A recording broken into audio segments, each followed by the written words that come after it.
TCAM.com. Jersey moves fast. Join the show that keeps you one step ahead. Jersey Central with Bert Barron on the new Talk Radio 1450 WCTC. It's 8:09. It is hour number 3 of Jersey Central on the new Talk Radio WCTC, the voice of Central Jersey. It's Bert. Good morning. Thanks for being here. Yet Memorial Day weekend upon us. Spend some quality time with the family and friends, all right? And make it a special weekend. 65 and fair. We'll get to about 85 today. Full forecast and other traffic updates coming up as well. WCTC, once again, incredibly honored to support the film festival that is happening over at Rutgers this time around. The New Jersey International Film Festival Summer 2018 is moving along, and we're continuing our interview series now. I got a couple guests who are joining me on the Miller Lite Jersey Central Newsmaker Hotline. First, let's welcome in the director of a film that's called Vianney, and it has to do with a female hip-hop artist and kind of follows her life and some pretty interesting experiences that she's been through. Marco Vuranen is with us here on WCTC. Marco, good morning. It's Bert Barron. How are you? I'm very good. Good morning. Great to speak with you. And I'm taking a look at the picture of the star of your documentary here. I got to say, I like the tattoos. I like the ink a lot. But what do you want everybody to know about this hip-hop artist here that you made a movie about? Basically, Vianney Otero. She's a very strong 24-year-old, female rapper. But she's much more than that. There's there used to be, at least be like a very dark side in her life. She's been a victim of a sexual abuse and spent time in jail, and also had to do escorting to make ends meet. But that's only half of her story. She's been able to, which is from my point of view, and a great side to this story. She's been able to channel all those hardships and darkness in her life into her music, and nowadays plays gigs across the U.S. and, for example, has 25,000 Instagram followers. So clearly, being able to channel all those dark aspects of her life into something much more brighter. Just looking at her, Marco, I could tell she's had kind of a rough life. She has this look in this eye, look in her eye, like, don't mess with me, pal, because she has seen some things and she has done some things and she has been through some pretty heavy and some pretty dark stuff, I could tell, in her life. And she kind of takes these life experiences and kind of translates them into her music and kind of shares her story. Marco, is that what this documentary is about? Definitely. Yeah, you got it. How did you find out about her? Are you a fan of her music and you did some research on her, or how did you find out about Vianney? Basically, when I started the project, when I started doing my when I decided to start doing another film, I made a decision that Instagram is going to be the platform where I'm going to do my casting. Because Instagram is the platform nowadays where people share their stories and share their lives. Yeah. So I had been following her on Instagram for a while. Let's say, I don't know, 3, 4, 5 months before I first contacted her. So I basically followed her there, and then just sent her an email and told her that I'm a Finnish filmmaker, documentary, and I'm doing a documentary portrait project, and I just wanted to let her know if she would be willing to open her life and share her story. Wow. And she was good with being followed around and kind of letting you into her world, Marco? She had no problem with that?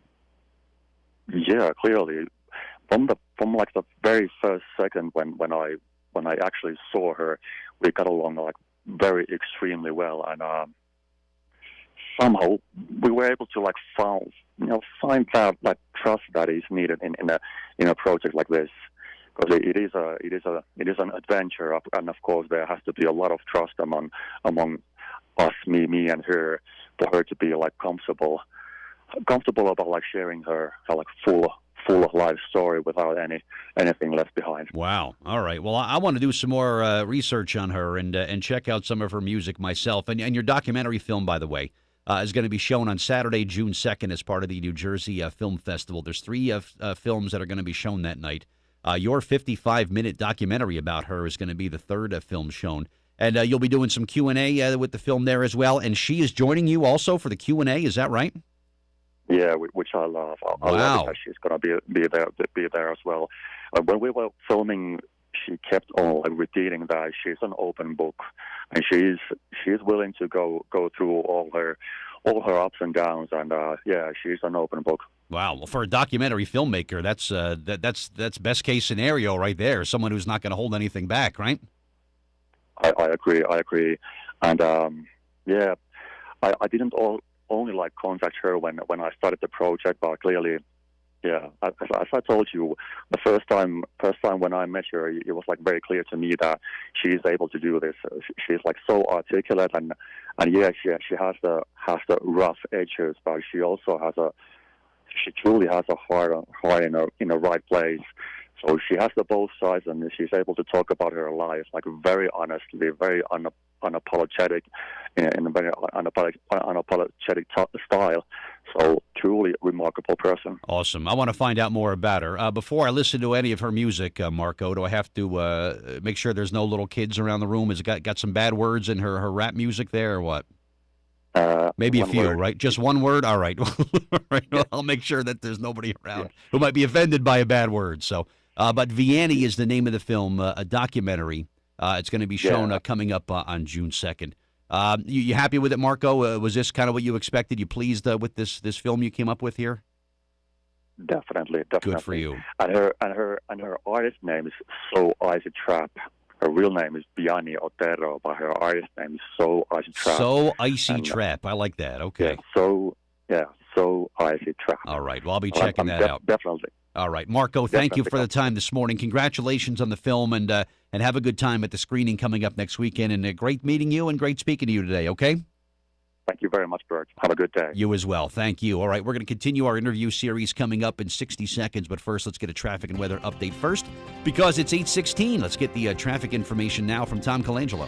Well, better news in South Amboy. Accident should be just about wrapped up. It's Route 35. It's out by Main Street and the Route 9 merge, so looking at a better trip there. Parkway still looking good. Southbound, no problems. If you're making the getaway, northbound looks pretty good through the Driscoll. Earlier accident in Clark is cleared on the Parkway at 136. 287, much lighter than normal, moving fairly well. Southbound 18, earlier problem down by the mall in East Brunswick is gone, and New Jersey Transit running on or close.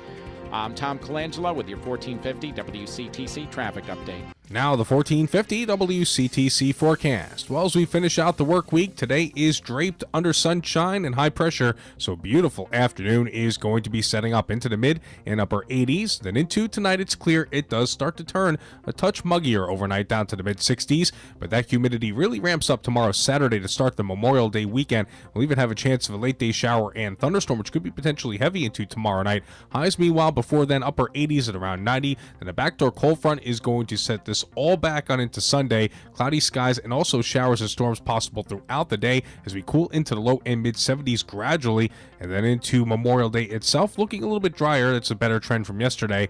A mix of sun and clouds in the 70s. Meteorologist Chris Castellano on 1450 WCTC. No time to call Jersey Central? Join the conversation online and be a part of WCTC's real-time talk. Like 1450 WCTC on Facebook and follow us on Twitter at 1450 WCTC. Jersey Central with Bert Barron on the new Talk Radio 1450 WCTC. It is 8:17. We're back on Jersey Central on WCTC. We'll do our Need to Know Things a little bit later on here in this 8 o'clock hour. We're continuing our interview series with the New Jersey International Film Festival Summer 2018. WCTC, once again, we're real happy to be supporting the film festival. NJFilmFest.com. All the information, all the schedules, everything that you want to know is all happening right there. By the way, gets underway coming up on Friday, June 1st, and I've got a couple guests who are standing by now on the Miller Lite Jersey Central Newsmaker hotline. This is the producer and director who are affiliated with the feature film that will be shown called Bullitt County. I like it. We have David McCracken, who is with us, who is the director of the film. And we have the producer, Josh Reedford, who is with us here. Guys, good morning. Welcome to WCTC. How are you? Great, man. How are you today? We're good. I'm good. Thanks so much for checking in today. I'm looking at a still photograph, David, of this film here. Is this a period piece? Because I see some 1970s clothing and haircuts on some of those actors there. Is this set like in a particular period in our history? Yeah, the fall of 1977. Yep. I love it. See, sharp eye for fashion. I think I had the exact same silk shirt that one guy there is wearing in this. But walk us through Bullitt County, if you would. What's this film about? I love the premise of it. Walk us through it, if you would. Oh, so it's like you said, it's set in the 1970s, and it's an action thriller that follows these four friends who set out on a bachelor party and end up hearing about this legend of buried prohibition money that's somewhere buried out in bourbon country of Kentucky. And through the course of looking for treasure, they end up turning against each other, and all hell breaks loose, as you can imagine. Wow. And yeah, it's just a really cool dark tale that's also very character driven. It's really about these four friends and their past relationship and how they deal with the elements of being out in the wilderness and with greed and that kind of thing. So, Josh, these group of friends here, they're in search of, I guess what it would be is like a treasure of moonshine or something that they're looking for, right? Yeah, that's right. Yeah, it's the idea is that it's these basically moonshiners that made a huge fortune, and then when the governments were cracking down on all the distilleries during Prohibition times, they buried their money out in the woods, as the legend goes, and there's a family guarding this treasure over the generations. I like it. Josh, did you film this on location in Kentucky? Is that where you filmed this? Yeah, we were in Kentucky and in Indiana, kind of spread out between the two, and there's a lot of really wonderful exterior shots. So we took advantage of shooting it in autumn, so you get all those warm, reds and browns and amber colors that really kind of give that film a unique look to it. Gotcha. And for you, David, as director of this, I always like to, I don't know, maybe you hear this from a lot of people. When I watch a film that is set in a particular period, authenticity means so much to me. I mean, I'm not going to see anybody with a cell phone. I'm not going to see I'm going to see some old cars from the 70s and the clothing, obviously. To pull this off and make it look convincing, to go back to in the 70s, for example, where this film is set, there is a lot of work and a lot of thought that goes into just capturing the authenticity of this story, isn't there?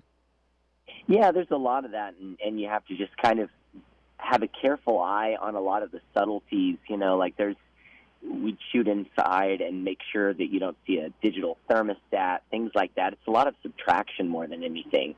The cell phone stuff was kind of the first thing to go, but then it was all the little things here and there. And, whenever you do something like that, if it takes place in 1977, you don't want to just have cars that are 1977 because you want cars that are older. Like, you're right. You drive around, you don't just see, 2018 cars. You see 2008 cars. You see all different manner of them. So we wanted to make sure the world felt lived in and not just like we replicated the whole thing. Gotcha. The idea for this, or the story, David, where did this story come from? It came from, actually, initially me and Josh doing the Bourbon Trail together in Kentucky.